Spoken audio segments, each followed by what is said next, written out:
Important point क्या होता है? इम्पॉर्टेंट पॉइंट किसका?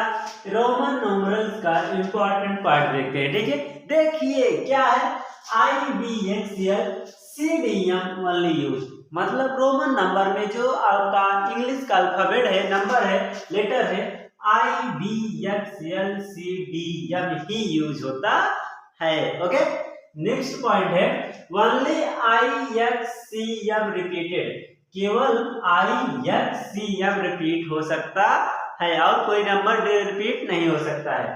थर्ड पॉइंट क्या है देखिएगा, VLD नेवर रिपीटेड, V और LD को रिपीट नहीं किया जाता है, इसको वन टाइम ही लिखा जाता है।